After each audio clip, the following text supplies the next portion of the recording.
लेकिन यह कैसी विचित्रता है कि जो आदिनाथ भगवान के काल में मुनि दशा 4000 राजाओं के साथ में दीक्षित हुआ, और 4000 राजा जब आदिनाथ होते हैं ना, जो तीर्थंकर होते हैं, एक बार ध्यान से सुनना, दो तरह के मुनिराज होते हैं।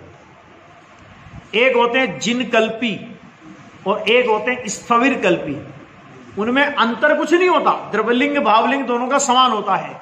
लेकिन जिन कल्पी माने तीर्थंकर जैसे अथवा बहुत दीर्घ काल के तपस्वी, ऐसे मुनिराज कि जिनको एकल विहार की अनुमति है शास्त्र में, वे जिन कल्पी कहलाते हैं।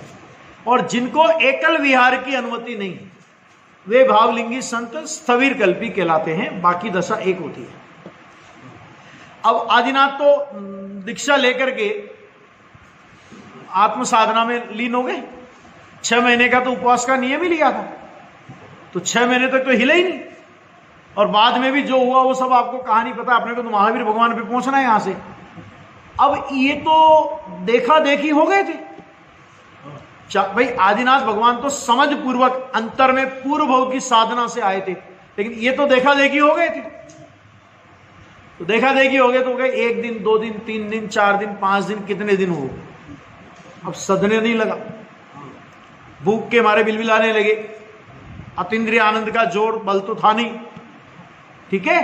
तो अनेक प्रकार की यद्वा तद्वा प्रवृत्ति करने लगे। जब इस तरह की यद्वा तद्वा प्रवृत्ति करने लगे तो उस जमाने में इंद्र आए, क्योंकि चौथे काल में तीसरे काल में तो इंद्रों का आवागमन होता था ना इस भरत क्षेत्र में भी। वे आए और उन्होंने उनसे एक ही बात कही, नग्न दिगंबर वेश को छोड़कर तुम्हें जो करना हो करो, लेकिन यदि इस वेश में रहकर तुमने कोई गलत कार्य किया,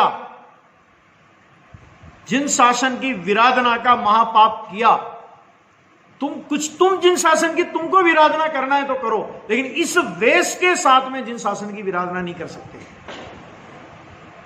और यदि करोगे तो हम तुम्हें दंड देंगे। क्या शब्द का प्रयोग किया? हम तुम्हें दंड देंगे।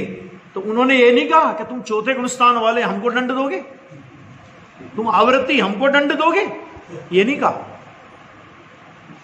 बल्कि उन्होंने अपना वेश बदल लिया। जब कभी इस तरह की घटनाएं समाज में उठती, तत्व ज्ञान के विरोध की और इस तरह की अनर्गल प्रवृत्तियां, तो गुरुदेव श्री ये बात कई बार प्रवचनों में बोलते हैं, अरे अभी तो कोई देव भी नहीं आता। ये कहकर के उनका इशारा किस ओर होता था तो आप समझ सकते हैं।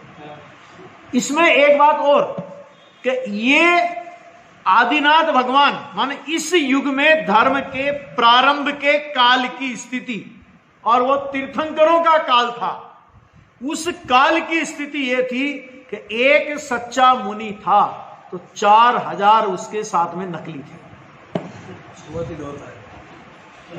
अभी समझ लो, अभी ज्यादा नहीं कहना है, समझ लो, संवेदनशील विषय है थोड़ा, लेकिन सच्चाई है कि एक सच्चा तो 4000 आदिनाथ के जमाने में नकली थे।